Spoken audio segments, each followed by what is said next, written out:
Hello, ladies and gentlemen, and welcome to another edition of Out of the Fast Lane. I am your host, Brady Hauser. Today we have Hall of Fame racer Gary Tomkins joining us. A Hall of Fame worthy dirt track racer. He's been racing for a long time. He raced with Jack Johnson. He's raced with all them guys, and we're going to ask him about that. Before you guys watch this video, make sure you guys like, comment, subscribe, like always. It'll mean a lot to me. We're on the road to 100. We reached 68 subscribers today, and we're getting close. We're only 32 out from getting the 100, and then when I get that, we'll go to the road to the 250, and then we're just going to keep going on from there. Before we get started, the truck race happened last night. Chase Elliott beat Kyle Busch. Stuart Friesen got wrecked. Well, he didn't get wrecked, but he got in a wreck with Jesse Wuji and Brennan Poole. He got loose and rammed into the back of Wuji, and Wuji got turned into him and Brennan Poole. Natalie Decker got wrecked. Who else wrecked? Matt Crafton had some motor issues where they broke the shock right off the back of the truck, which that doesn't happen often, but you know, things happen, and yeah, it was very interesting. Like I said, Chase Elliott beat Kyle Busch and won the money for the big bet they had with Kevin Harvick and Stewie and all them guys, which is cool for him to do that. And yeah, but before we get started, I just like to say thanks to a couple of people: Jesse Wuji, Ivan Joslin, a whole bunch of them guys, all the guys that have sent me some mail.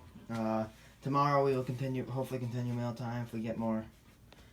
Oh, not if we get more, but when I get the chance, I will probably upload another segment of mail time. Any recommendations for drivers that you guys want to see on the show, please hit me up, let me know. Like I said, Gary Tomkins, for me that's very big to have him on the show, and so we're gonna get that started in less than 2 minutes. If you guys don't know a little bit about Gary Tomkins, he's been racing for a while. He raced with Jack Johnson, C.D. Colville. He's been racing for that long. He runs a Super Series. He runs series with Dirt Car. He runs a Short Track Super Series. He may have even possibly ran NASCAR. We're gonna have to ask him. Very cool to have him on the show. I'm honored to have him on the show, and yeah, very cool moment for me on the show. Like I said, recommendations for drivers, let me know. Make sure you guys join my Facebook page, Brady Hauser, or Out of the Fast Lane on Facebook.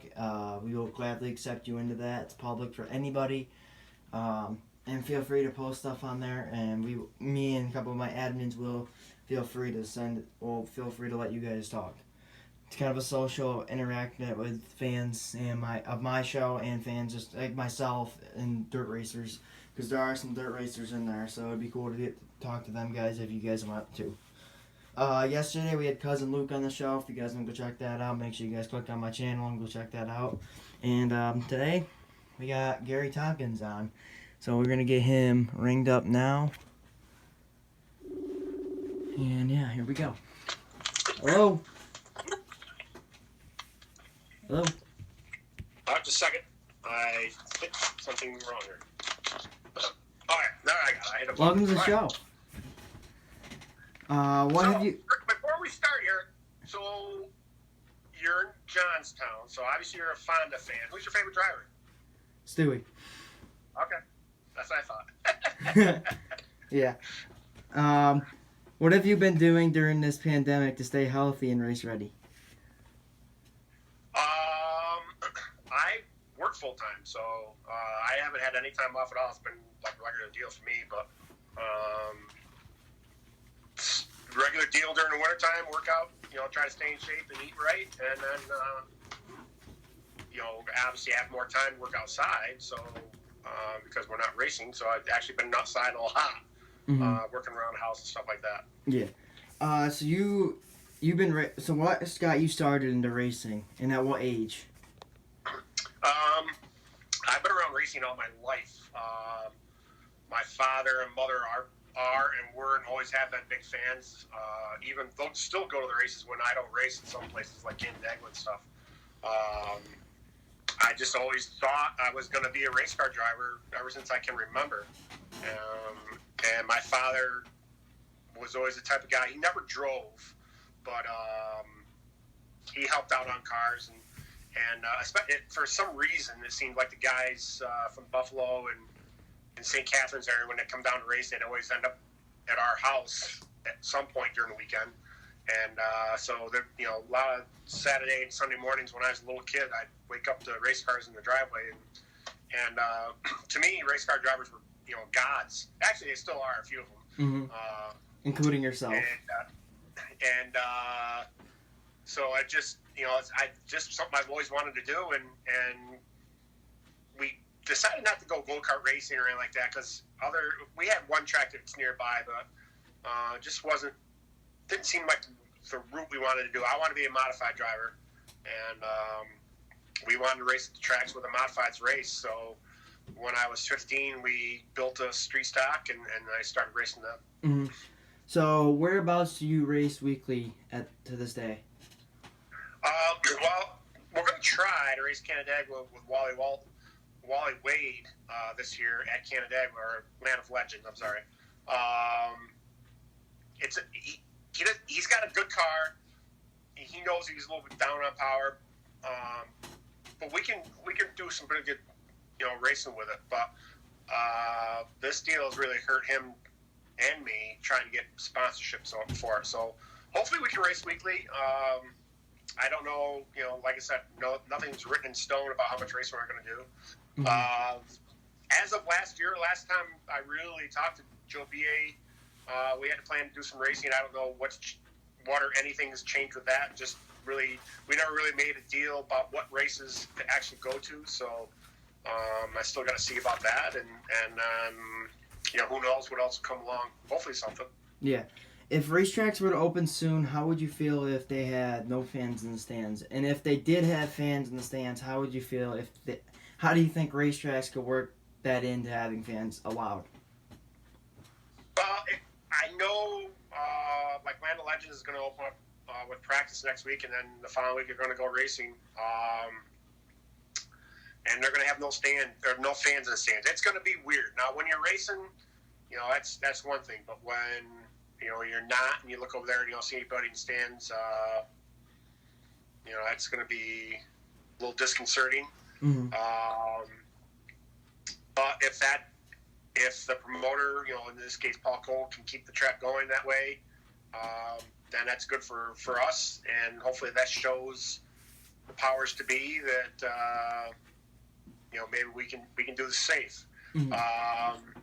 I don't have any answers about how they can do it safe after that. I won't say this deal hasn't affected me personally. I do have family members that did come down with this, but they have recovered. Mm-hmm. But like I said, I work every single day. Like, nothing's dropped off as far as that for me. But obviously it's affected a lot of people I know and, family members and stuff. So I hope there's a way that they can get fans back in the stands soon. But obviously we got to do it and remain healthy. And like I said, I don't have the answers for that. So do you plan to race Land of Legends when it opens up?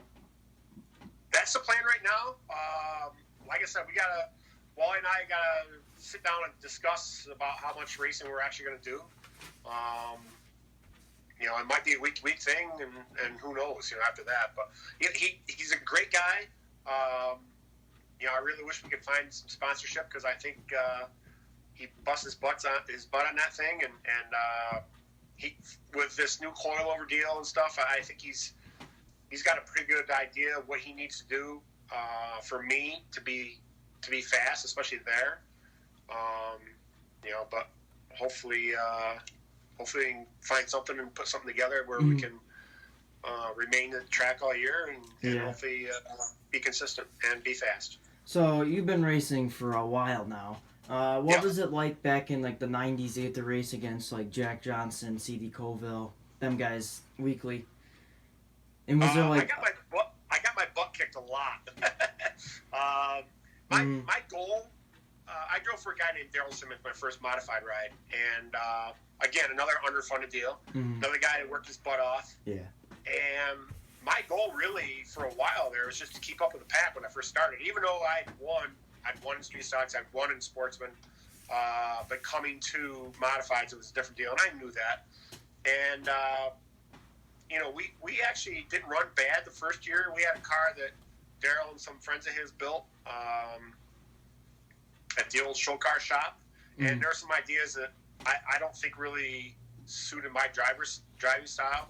The following year, I had a Biros chassis, and we started running that, and we started running better. And it was, pretty conventional, and we actually picked my first win up that year, my sophomore year, and then, we were pretty consistent with that car.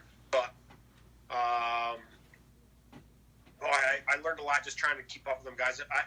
The big guys for me, I got to know Jack mostly. I didn't really know CD. I didn't really race against him because he stayed more down, and it was in his twilight of his career. Down where I'm. Actually, I don't know if I ever actually raced against him, but I know I raced against Jack. And I worked at Troyer's, and I worked for John Byrosh, so I got to know a lot of these drivers besides being at the racetrack, and they would answer questions, any question, and you could tell that they were being honest too, which really, really helped me, and actually developed the way I feel like I owe it to the kids coming up myself. If they've got questions, I will, I'll answer truthfully. But just try to keep up with them guys. Bob McCready, Alan Johnson, Danny Johnson, Joe Plazik, the list goes on and on. Steve Payne. I mean, just trying to keep up with them guys week in and week out. And then, when the series shows up, all the big hitters, Brett Hearn, Doug Hoffman, and all them guys, it's like, holy cow. Man, there's so many good drivers back then. But I think it made me a better driver racing against them guys because it showed me what I needed to be as a driver to be fast and be consistent. Yeah. So you've raced the series before. Oh, yeah. What is it like to race in Canada as a driver? Well, when we go to Quebec, it's a pain in the butt to get there, especially crossing the border. Seems like we're always having problems, but you go to Cornwall, we've won twice. Drummondville, we won twice. I should have won at Granby at least a couple times, but just always seems to have problems there. But they treat you like rock stars up there. I mean, it is amazing, the fan support. They love their local drivers, but they love coming to see us race also, and they're very respectful. I love the tracks up there. They're great racetracks, but it's a whole different world. It's fun to do too. I love traveling. I really wish I could find another dealer I could run the series again, because it's fun pulling into a racetrack and then just trying to figure it out. Especially you haven't been there in a while, stuff like that. It's a real challenge, but it's actually one of the fun parts of racing. Yeah. So you've been racing as the number 84 for most of your career, correct? Yep. Could you tell me the origin behind the 84 and why you picked the 84? It's funny. A lot of people never really ask me that. So, like I said, since I've been, I've always thought I was going to be a race car driver. And when I was a kid, I used to draw race cars, stuff like that. And I always wanted a number that was my own. I didn't want to copy anybody else. Because really, probably, I would say it's my favorite number, but the number I want on my car would be 22, and that's Dave Lape. I mean, as soon as you say 22, everybody thinks Dave Lape. And that's one reason why I wanted that number. I didn't want any single digits because of, again, number 4, Lou Lazaro. Just you can go on and on about all the numbers, that you can recall somebody else having. And I didn't want to, I wanted to make my own number be who I am. So that I started, I liked number 8. At first I wanted to be 86, and then I said, I wanted to be 4. There's a lot of reasons. Part of it was Alan Johnson, one of my favorite drivers before I started racing. Well, actually, he still is. But and of course AJ Foyt. So that's sort of an homage to them having a 4. So that's sort of the reason why I became 84. But that's really the main thing is that I just wanted a number that was, nobody else really had that I can make it my own. And I've only in the modified division, I've only owned my own car for a couple of years, and all these other owners, and I never told them to, but they've always just put that number on the car, and that's one thing I really appreciate that they would do that, because I know some owners have their own number, but but the fact that they go ahead and put my number on there, it means a lot to me. Yeah. So, what is name me some of your memorable wins. What was your favorite wins that you've had in your career? Probably a memorable win. Now, this won't mean much to a lot of people, but it means something to me. I grew up about, well, depending on how fast you drive, 10 to 15 minutes south of a racetrack called Waterloo Speedway in Waterloo, New York. Actually, I could go out in my backyard if my parents were mean to me and didn't take me to the races with them.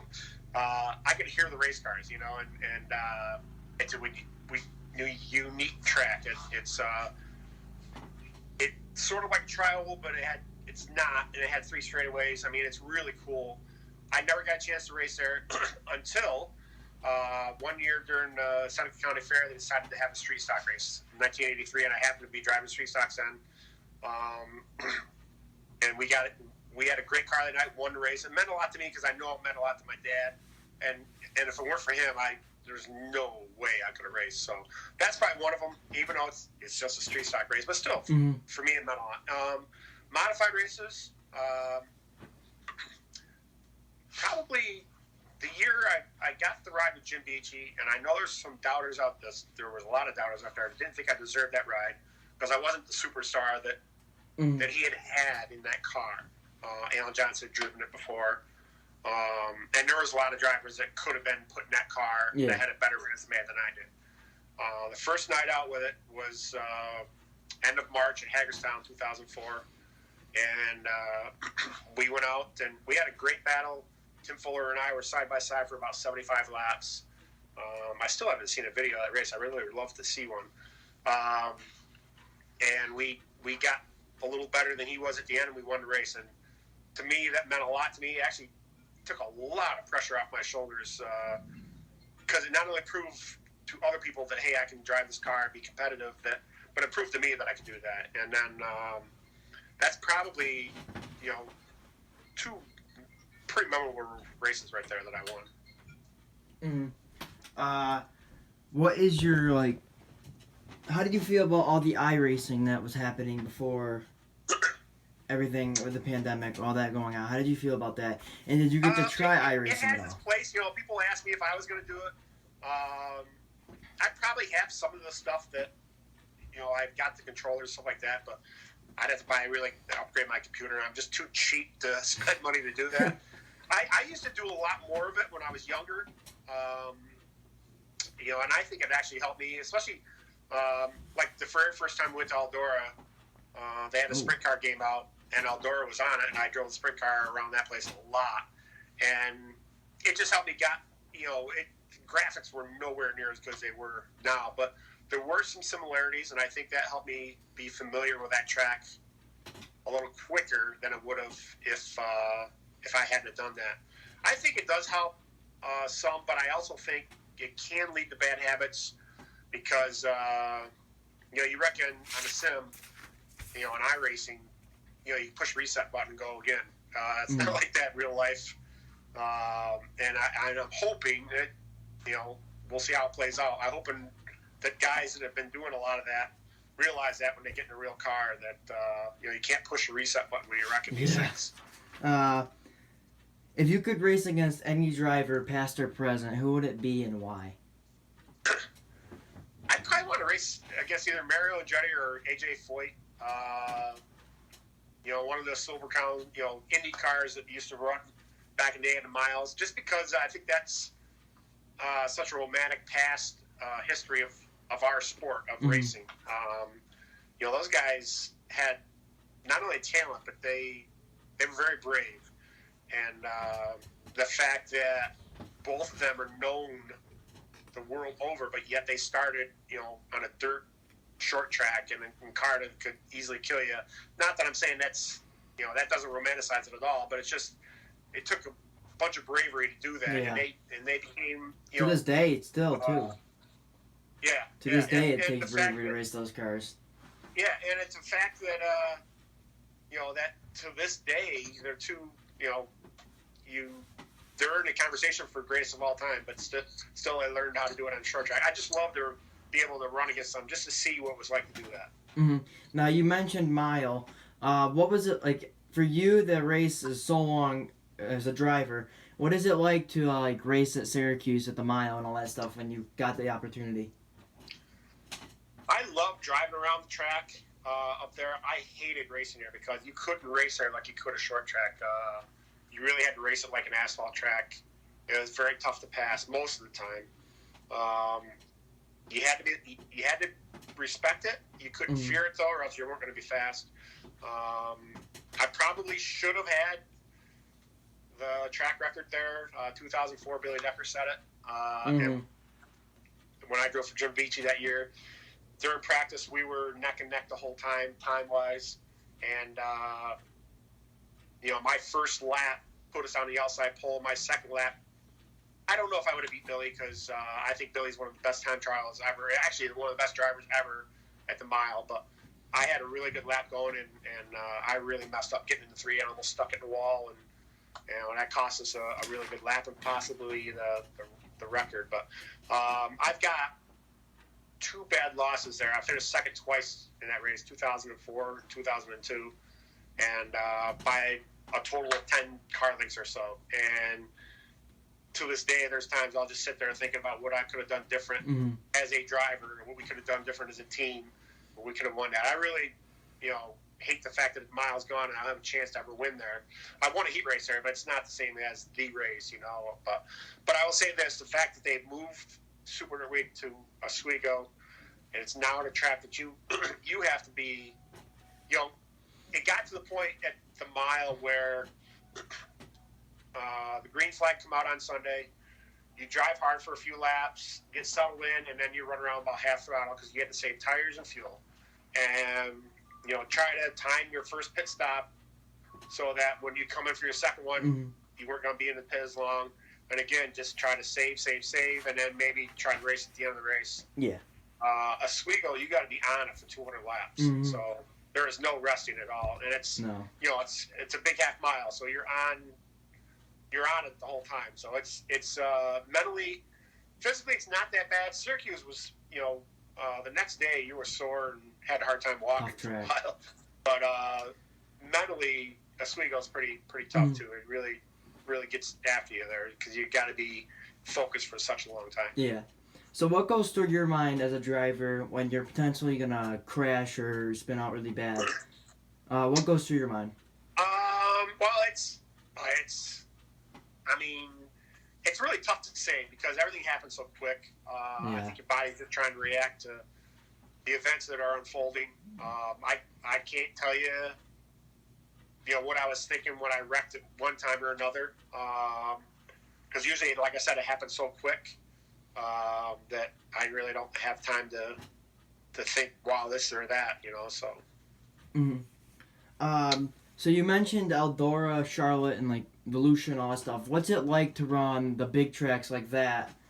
Like for the week, the Nationals. What is it like to race the Nationals like for a week as a driver? Well, I've never been to Volusia to race. I just never really had the opportunity, and I've never really pressed the issue because to me, you spend a lot of money down there, and the pay that you get back isn't really worth it. And I know enough, just talking to the people that have been down there, that you don't learn a lot that you can bring back home. Now, Eldora, I love Eldora. It's one of my favorite tracks.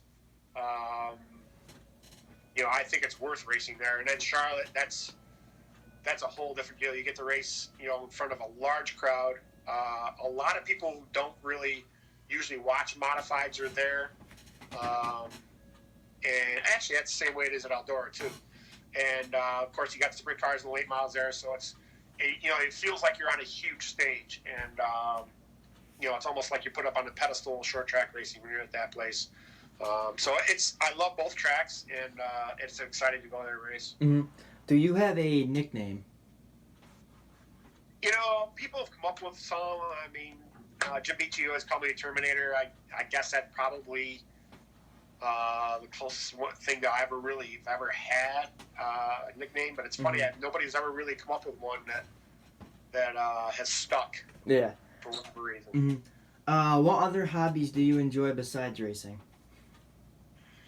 Well, my wife likes to travel, and so I go on some vacations with her. I go on at least one.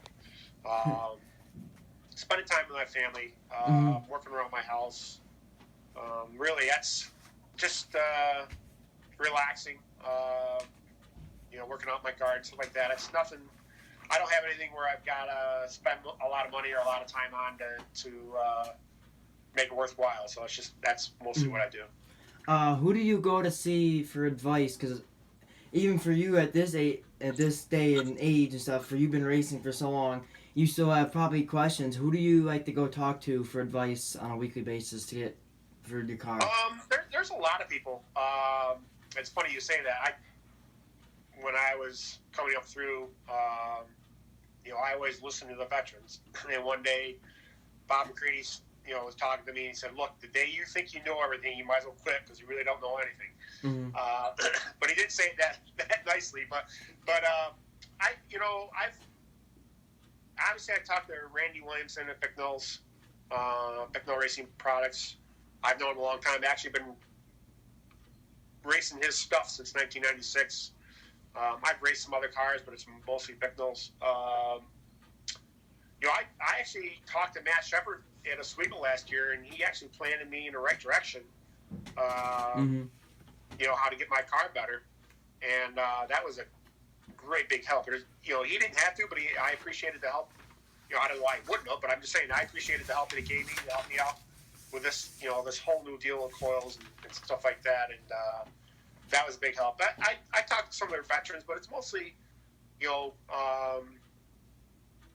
if I have a particular guy who's done our shocks, usually it's guys up to the Bicknells that do them, so I'll talk to them. Or, like I said, I've got Randy on speed dial, so I talk to him anytime during the weekend at the races, and he usually picks up or tries to get back to me, but that's really the main thing. But I have gone to other guys, but it's just out of respect. I really rather not talk to my competitors because I just want to put them in a spot where it may be uncomfortable for them. I don't know if it is or not, but I never really tried to get to that point where I had to ask them. But as once in a while I ask a question to somebody just to see what their reactions are, just to see if what they're doing or what they're feeling is the same thing as I am. But there's guys like it's funny you say that too, because like when Brett Hearn was running full time, I'd be running Canada every week, and of course he'd be running down his way. So when I go like from Malta, of course I'd ask him how things are going there. Well, he returned the favor when he come to Canada and asked me what's going on there, what's the tires and stuff like that. So there's that respect there, but mostly it's the chassis builder and the shock guys usually what I talk to. Well, that's all I have. Any questions for me?